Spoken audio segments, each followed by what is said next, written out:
But you sure I do. I'm like, but guys are fair. That's a different offense. That's a spread offense. Pittsburgh's running a pro-style deal. Would you, if you're Coach Del Jesse, would you like to have that option out there? If I could change my offense in a week, sure. You may want to change it after this one. Lamar Miller takes it in his end zone. And Miller will not get it to the 20. Pittsburgh, he was testing that leg, and they may throw at him right here. They do, and it's complete. Gary makes the stop. LaRon Bird on the catch. I've really been 67%, 10 yards per completion. Miller gets the carry. And short gain. You know, I think you have to really take your hat off to Phil Bennett's defense, too. It's easy. Harris on second down. Getting a little heat, and Sheard's got him. Just cut right through Miami offensive line, and Jacory is a little bit slow to get up. Jabal Sheard, one of those players, again, you cannot block him with only one guy. He's proven that now for the third time tonight. A force coming off the edge.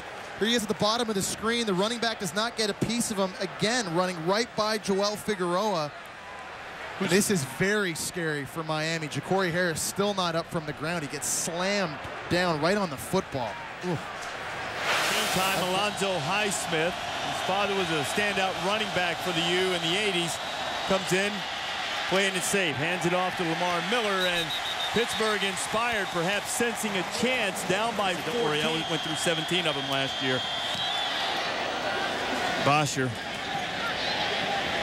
Right, Sadler back to the 40, and he put it on the ground, and the Hurricanes have it. And Pittsburgh just can't get out of its own way tonight.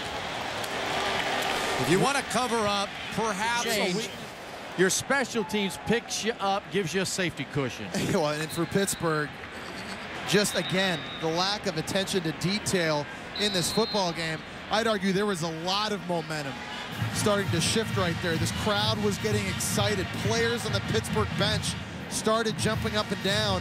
You can see it all in the expression of Dave Wanstead's face. That is a huge blown opportunity. And Jacory Harris is back at quarterback for the Hurricanes. And Harris coming out to try to finish the game. He missed the handoff, and now Harris going to get out of bounds before anybody can put a hit on They've been to a real high level. Knew what to expect from them. Harris got away with this earlier and came up with a big play when he caught the favoring that arm, but it is his non-throwing arm. Give to Berry, he slipped the tackle, and there he goes. Damian Berry's inside the 20. Still on his feet before he's pushed out of bounds. A missed tackle. Yard gain for the Canes. This is the power of being 6 feet. Sure doesn't get down low enough, and the strength of Berry there. That's why he averages 6'3" a carry. You know, he almost had that 100 yards against Ohio State, which would have been the first back since '08. So you know the man's talented. Well, he's 215 pounds. He's got a lot of leg strength. He is the one who couldn't handle the punt. Berry is stopped right at the 10. It'll be second down. Jason Hendricks. We head toward 11 minutes to go. Harris. Got a man. Touchdown, Travis Benjamin. Right on the money from the junior quarterback to the speedy receiver, and Miami setting up that Miami possession by being unable to field the punt, and now the Hurricanes will try to make it a full 3-touchdown lead. Bosher is on for the extra point. He puts it through, and the Canes making a statement for the ACC. The Big East House as Jacory Harris throws his second touchdown pass of the night. This one on the move and right on the money. Travis Benjamin.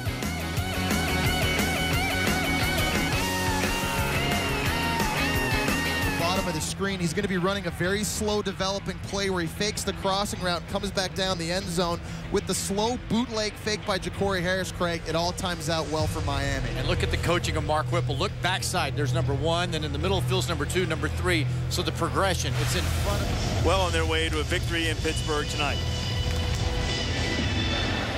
Bosher keeps it squibbed on the ground.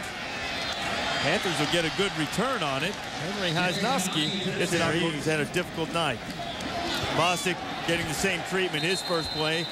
he goes down with a sack. Let's take a look at tonight's intelligent move, brought to you by Mercedes-Benz. I would say it was probably anything that occurred on Miami's defense, because they pressured the quarterback all night. The offensive line couldn't deal with it, and it just kept on them, Jesse. Well, they knew coming into the game that the weak spot for Pittsburgh up front was in the middle of that offensive line. They were very active. Also a quarterback for Pittsburgh's victory over Notre Dame, but lost the competition to Cincinnati this year. Again, Baldwin, 2 catches in a row and a first down for the Panthers.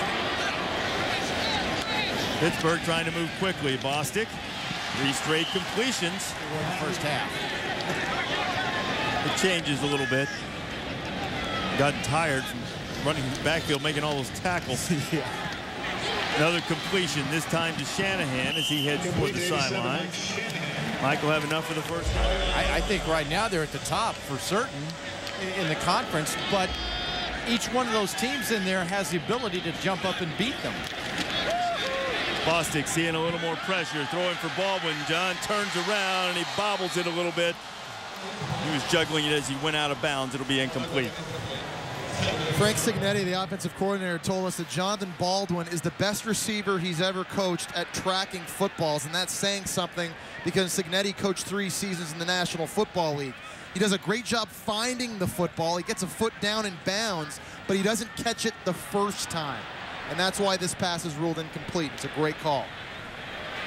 Steve Baldwin very nearly made a spectacular grab, but into the ACC championship game when the Seminoles, in their glory days, ripping through the ACC. Bostic quickly out to Sadler. Sadler didn't catch it, but Shanahan did.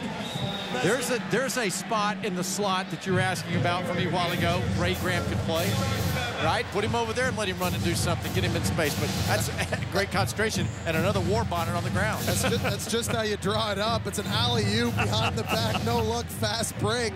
Mike Shanahan used to play basketball. Cam Newton has been outstanding, nearly going for the Tigers. 4th and 2 for the Panthers. Snaps on the ground. Bostic going to try to make something out of it. Might as well throw it up high, and it's picked off by Ryan Hill. It's sort of a microcosm of Pittsburgh night on offense. It just seems tonight like when it just looks like Pittsburgh's about to do something really well, it all falls apart. And they got a nice drive going. The backup quarterback's in the game. Big 4th down conversion in the red zone. And the center rolls the football back to the quarterback, leading to an interception. Self-inflicted wounds for Pittsburgh will really be the story of the day. Whether that's when Ja'Cory Harris leads his offense back out onto the field. Get to the question after this play. Damian Berry with a short gain. Graham, but how good are they top to bottom, and they're starting 22? Miami content to bleed the clock, and that's something Dave Wanstead told us yesterday. On 3rd down, Ja'Cory Harris. Another helmet comes off. Benjamin drops the football. The flags are dropped. With Jabal Sheard all night long. Here's Joel Figueroa down here at the bottom. Again, one-on-one with Jabal Sheard. This time, Jabal using the rip move to rip inside. And again, Figueroa cannot block him by himself. I'm actually shocked Miami's let that go as long as they have tonight, not giving him help. That was a matchup that the Pittsburgh defensive coaches liked. They haven't been able to exploit it often enough, though Sheard has played very well. Sadler returning the punt. There's a flag down on the field. There has been for virtually every punt. Really good players on the special teams. Good return by Cameron Sadler. Sets up Pat Bostic from the Miami 20. Bostic trying to strike quickly, throwing it high, and he is intercepted. Baldwin never really made a play on that ball, and DeMarcus Van Dyke's going to run with it. DeMarcus is going to make a play, and he may score. Van Dyke does not get by Shanahan. He took it back about 75 yards, and Baldwin, whose strong suit is tracking the ball. Even try to compete for this football. And I understand Jonathan Baldwin only has 3 catches for 26 yards. It looked like he never even found it in the air. He's looking back at his quarterback. That's an easy interception for Van Dyke, and you see the quarterback, Pat Bostic, wondering, what are you doing? Well, and you would have to assume that where the ball was. I mean, a fine receiver like that no effort. You have to assume he just never saw it. So Miami now in good field position, and Lamar Miller. Get it, Pittsburgh. 3 turnovers on the night, all of them coming in this quarter, and we have another player on the ground. The Hurricanes, Randy saying that extension really helps him in recruiting, because some of the recruits were starting to ask, hey, coach, what's the deal? The other coaches are telling me you're not going to be there, so that put a lot of that to bed. The Hurricanes on the verge of putting Pittsburgh to bed tonight. Yeah, this is a point in the football game. Randy Shannon and Dave Wanstead would like to say, all right, it's over. Let's go to the locker room. That's why I think so many people looked at that Ohio State game as being so important. The Canes keep it on the ground again, and Miller is going to get it inside the 5-yard line. It's a tough standard to live up to. Miller has it again, picking his way toward the goal line. Pittsburgh will make him play. They'll have confidence going into Clemson. That extra tackle on the field that Jesse was talking about. Henderson's back in. He'll run it away from Henderson. Will Miller, and he goes in for the touchdown.